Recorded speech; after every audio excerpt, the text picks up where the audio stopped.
Hello friends, আবারও চলে আসলাম একটা নতুন রেসিপি নিয়ে তোমাদের কাছে শেয়ার করব। এই রেসিপিটা হচ্ছে পোলাও। এটার জন্য এই দেখতে পাচ্ছ চাল নিয়ে নিয়েছি, রসুন কুচি, আদা কুচি আর পেঁয়াজ কুচি, দুটো লঙ্কা আর মাংস হবে। মাংসের জন্য মাংস, পেঁয়াজ, টমেটো, আদা রসুন। তো কড়াইতে প্রথমে সবার আগে পোলাওটা করে নেব। কড়াইতে তেল দিলাম, তেলটা গরম হয়ে গেছে। দারচিনি আর লবঙ্গ দিয়ে দিলাম, তেজপাতা দিয়ে দিলাম। এরপরে দেব হচ্ছে তোমার পেঁয়াজ কুচিটা। এটাতে পেঁয়াজ কুচিই দেয়, পেঁয়াজ বাটা দেয় না। যেহেতু এটা পোলাও রান্না হচ্ছে তো সেহেতু এখানে পেঁয়াজ কুচিই যাবে। এবার পেঁয়াজটাকে তুমি একটু ভালো করে নেড়ে নাও, হালকা একটু লাল লাল হয়ে আসলেই তারপরে দিয়ে দেবে চাল। একটু কাজের ফাঁকে একটু মজা করে নিলাম, ব্যাস আবার রান্না শুরু।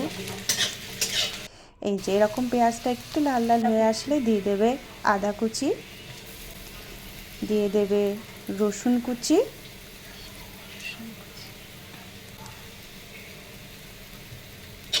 এবার ওটাকে ভালো করে নাড়বে।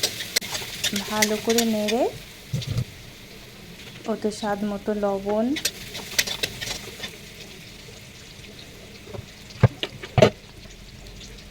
আর এটাতে আমি চিকেন দেবো যেহেতু, তো সেই জন্য দুটো চিকেন কুচি করে নিয়েছি, কুচি করে দিয়ে দিলাম ওতে। এরকম করে খাবে, খুব সুন্দর লাগবে। আমি এই রান্নাটা আমার শ্বশুরবাড়ি থেকে পেয়েছি। আমি এটা প্রথম ওদের ওখানেই খেয়েছিলাম, তো সেটা খেয়ে আমাকে খুব ভালো লেগেছে।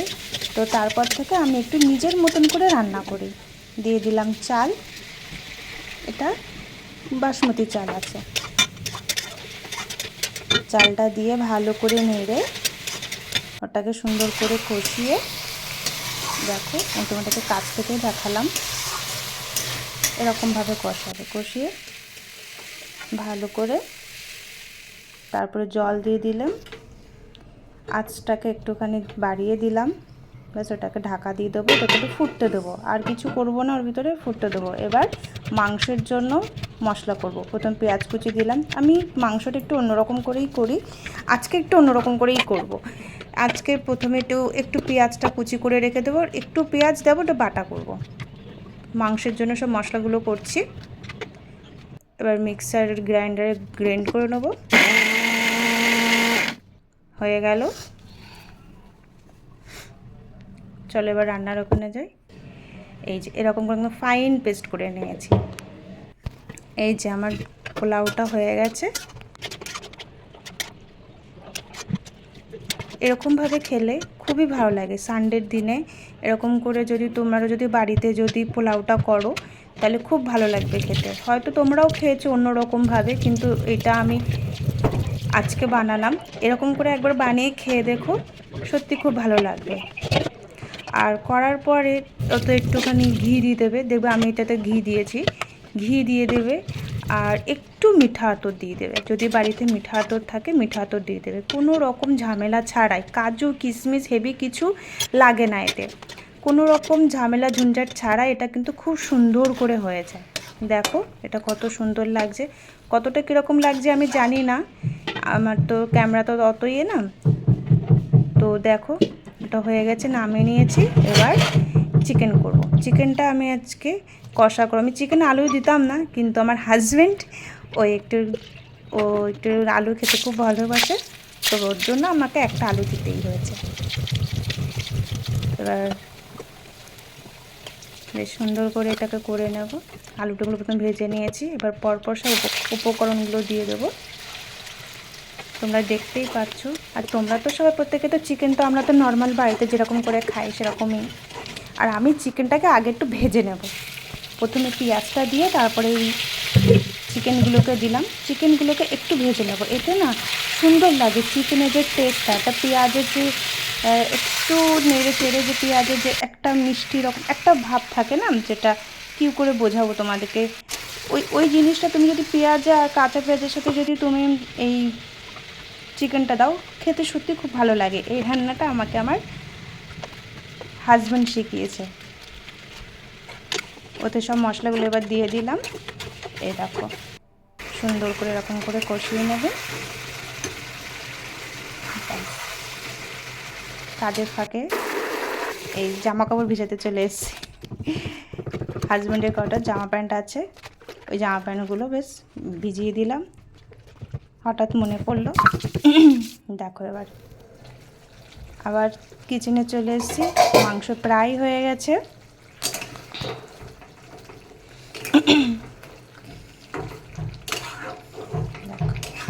এবার একটু হালকা জল দেবো, বেশি জল দেবো না, হালকা অল্প জল দেবো আমি। যেহেতু মাংসটা আমি কষা মতন রান্না করব, তো হালকা একটু তো ঝোল থাকবেই, হালকা। ব্যাস কাজের ফাঁকেই দেখো একটু বাইরে এসে বাইরের ওয়েদারটা দেখো, কি মেঘ করেছে এখানে। দেখো পাখি, আকাশে 3টে পাখি খেলা করছে। এরা ছোটোবেলায় কত দেখতাম না। দেখো চিকেন ফ্রাই হয়ে গেছে, এবার নামিয়ে নিলাম।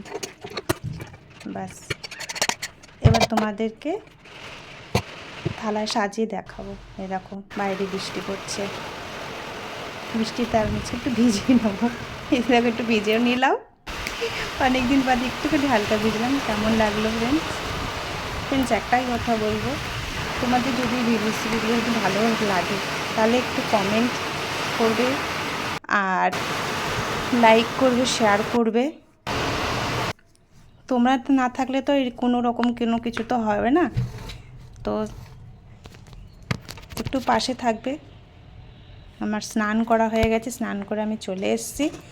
এবার এই শসাটাকে কেটে, শসাটাকে স্লাইড করে কেটে ওটাকে হচ্ছে একটা ওই লেবু আর হচ্ছে লবণ দিয়ে একটু সুন্দর করে ওটাকে মাখবো, সালাদ বানাবো। দেখো এরকম করে খেতে এর সাথে খুবই ভালো লাগে। ফ্রেন্ডস আমি প্রথম এরকম ভয়েস দিয়ে দিচ্ছি, জানি না কীরকম কী হচ্ছে, তবে ফ্রেন্ডস তোমরা পাশে থাকবে। আস্তে আস্তে ধীরে ধীরে আমি অবশ্যই ডেভেলপ করতে পারবো। আমি প্রথম আমার এই চ্যানেলে আমি এরকম ভয়েস দিচ্ছি, এটা আমার প্রথম চ্যানেল ফুডের। কোনো রকম ভুল ত্রুটি হলে ক্ষমা করে দেবে আর পাশে থাকবে। এই দেখো মাংসটাও বেটে নিলাম। এই যে দেখছো যে এতগুলো ভাত আমি খাই না। আমি আর আমার হাজব্যান্ড দুজনেই একসাথেই খাবো, তাই একেবারে বেড়ে নিলাম। এই দেখো হালকা করে খেয়ে বলছি কীরকম হয়েছে। সত্যিই খুব ভালো হয়েছে খেতে। তোমরাও এরকম করে খেও বাড়িতে, আর আমাকে জানাবে যে কেমন লাগলো তোমাদের এই রেসিপিটা। ধন্যবাদ ফ্রেন্ড, পাশে থাকবে, আর ভালো লাগলে অবশ্যই লাইক করবে, কমেন্ট করবেন এবং শেয়ার করবেন, আর সাবস্ক্রাইব করতে ভুলবে না। আরও নতুন নতুন ভিডিও পেতে চ্যানেলটিকে সাবস্ক্রাইব করবেন। ধন্যবাদ।